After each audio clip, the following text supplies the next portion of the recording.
All right, let's switch on over to our. I'm trying to think. Was there any other? Because there really wasn't anything, right? Proving Grounds.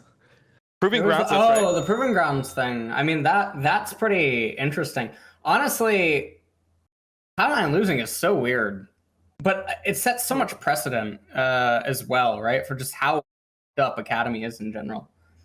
I think I've gotten this. You want to go? No. I just wanted to say, like, what's your opinion on the players that have already had like LCS experience playing amateur and not Academy? Because I actually kind of like it. I know that a lot of people were like upset. They're like, oh well, these players that just like won were washed LCS players or whatever. That's a term they use. For me, I think that that's like the correct thing. I feel like if you're like a young player that needs development, then you should be like in the academy system where people are like teaching you how to play and things like that, right? And then if you're like one of the washed pros, you've already had that experience of being like taught. You're trying more to show that you're still good. So like by competing against them in amateur, then you're like able to like showcase your skill without like teams, you know, putting resources into you because they kind of already know like what you look like with resources already put into you. I think, yeah, I don't know. Like, so for some former LCS players that went into like Academy and stuff, I think that it's very unlikely, right, that they would ever get picked back up to LCS. Mm-hmm. So I'm not sure on that front. I know that I have gotten this question a lot, like the last few days. Like I've done a couple of like Instagram AMAs, and I've had people message me that they're an amateur player, you know, in NA or something like that. And my advice is you don't join a team unless it's a winning team. And out of Academy teams that are winning, there's only like 2 or 3, right? At any given point. Yeah, I'd say 3. So I think that you set yourself up for failure. And I also think that you probably harm your career if you join like any of the other 7 teams. And the reason that I say that is because of the ineptocracy that is present in NA, how ass backwards the system is, and how much it can stunt you probably as a player, right? Unless you really, really, really fucking pop off. But for a 16, 17, 18, 19-year-old player, I think that's way too many variables to toss up to chance, and you could just like completely shotgun your own career in the face. So I've always advised against it. Just play on amateur, get really fucking good, and befriend everyone, but make no relationships. And that's probably the best way to actually get picked up into a main team or one of the top 3. Yeah, I mean, the other thing is, if you're amateur, there's I think there's rules now on like what contracts you can be signed to. Like you can't be signed to longer than a 1-year contract if you're amateur. But Academy, that's not the case, right? So like Academy, you can get fucked essentially. Like you can have a huge buyout and you might just like end up in like contract prison. So I feel like Academy's pretty dangerous to play, man. Like especially now with Proving Grounds existing, like what's the advantage of being in Academy, really? So they are making a change to Proving Grounds. In Proving Grounds next split, the issue that happened was Academy, if you were one of the top teams, you played maybe like 6 matches and then that was it, or some small ass amount, and then you had like 6 weeks off. Yeah, you had like it was like 6 weeks or 8 weeks off, or like 6 weeks off. And then you like got to scrim again a little bit, and then you go into this tournament. So they fixed that for this next split. I think they still have the circuits, the standalone tournaments for the amateur and academy squads to play in. I like that a lot, and it does lead to some exciting matchups, and then again leading to this amateur academy. And it would be really cool to see one of these true amateur teams full of rooks or players that don't have a veteran presence on it to kind of lead the way. So it's almost like you have 3 different classes of teams. You've got the amateur teams full of vets, amateur teams full of guys they haven't heard of before, and then academy squads that are trying their best to stay on top. So hopefully that will continue to grow here. Because it did get me thinking, a lot of our LCS pros have been around for a while, right? And even if we take a look at our best players, they've been around for a while and have gotten better, right? A Santorin, a Jensen,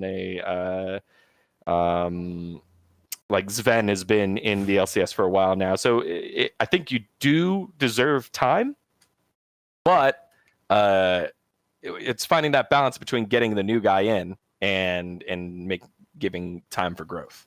So NA will continue that journey here next split, especially once we finished what roster moves come through. Isn't it crazy that Proving Grounds literally gets like less than 1/10 of the viewership that EU Masters gets? Yeah, that's kind of like insane to me. This is also, I think this is also a really fantastic argument, right, against the whole idea of like imports are, you know, like the whole thing needs to be protected. If North American viewers, especially, because let's be honest, Europe's not tuning in for amateur, right? Is this true, chat? European chatters? I mean, yeah, Europeans are not tuning in for academy. Bro, I'm not even amateur, tuning right? in for it most of the time. So the thing is that the reality is no one actually cares about this fucking narrative. I feel like it's like one of those things that people who are just naturally angry and looking to go out and Karen, but they can't right now due to circumstances. They cling on to this and like that they try to weaponize it into something so they can feel a part of something much bigger than themselves. It's like the people that are trying to cancel all like the Minecraft YouTubers and stuff. Like they don't actually give a fucking shit about anything, man. Like they're literally just sitting there like, oh, like let's be angry about something. Dude, you look at the NA teams that have the most NA players literally just get the least viewership. In North America. Like people would rather watch the imports and like good players than NA players that just kind of suck. Right. Just is what it is. I mean, so the interesting thing is every region is growing, right? I mean, LCS had 10% more viewership, right? But like every other region, I think, well, maybe OC, RIP. But I think everything else is growing, right? LJL is growing. Europe is like massively growing. CBLOL is growing. Everything's growing, right? Except NA. Kind of sucks. Yeah. I mean, it is what it is. Mm-hmm. There was a tweet that was put out by one of my former coworkers, Spellsy. He's the data guy that runs or used to run Oracle Elixir, and basically covering the growth of content in the region. So as much as like viewership is growing up for the LCS, content around it is going down. I just put the tweet in the chat there, Joe. Maybe you can kind of put that graph up there. And like teams are just not finding the way to scratch the itch the way that pro play does. And so the content just fucking sucks. Like let's just say it. Like most of the content is something sucks, that it feels like people are like forced to do. Like there's no like storyline. Like go watch like when Damien was editing Rebirth in like 2015. Like we weren't even a top team, but our video series was getting like 150k views an episode, right? Now no one gives a fuck about the teams because it's like boring content. Like they don't actually do that much. It's like they have like some interviews with the players where it's like, hey, what did you think about the week? It's like, yeah, man, like it was a bad week, but you know, we all still, you know, believe in each other and we think that, you know, come playoffs we're gonna be a strong team. Great, man. Nice. I heard that from 9 other fucking teams. I don't care anymore. Like tell us something interesting. Like what is actually happening within your team? There isn't like the same dedication towards like content as there used to be, right? Like in 2015, there would be a camera in the scrim room all the time. Like that was just something that we had. We just had a camera in the scrim room all the time. They're always trying to find like the most interesting things that happen. Now it feels like so forth. It's like, all right, guys, we got an episode of evil genii that is coming up. So let's see if we can get something in, say something interesting, like really quick to the camera. Like that's not content. That's just boring. Yeah, no, I totally agree. Like one of my main things was before every LCS I used to watch TSM Legends, right? And I used to give my critique on what I thought was missing from it, what I thought sucked with it, which was most of it. But, you know, there were some positives. Like the one episode where they had like a 5 or 6 minute interview with Lost and they did a couple of other things, that was like headed in the right direction because you need something to create like a reason to want to watch the players, right? But ultimately all that everything is just glorified mic checks and no one cares because everyone's thinking in the back of their mind, I want you out next split. You're not going to be here. I don't care about you. You're a fucking loser. You lost lane, and just keep going down the fucking list. And they just think that none of these people are going to be around, right? Because in their mind, everyone who's a problem is getting kicked. And when they see no one talking about the problems, no one flaming, there's nothing to cling onto. And interestingly enough, I feel like I actually went on like a WWE binge, right? And it just dawned on me that like a face and heel persona is so important. But WWE everything so this NA what is you doing did? right You didn't now stream is for all a month? face. It's all face. God.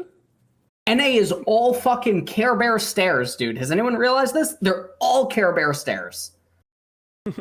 I mean, name the last several villains that we've had, right? It was maybe Double F for Years the ago. longest time, and then maybe Jensen for a little bit, and then Jensen didn't want to be that a little bit.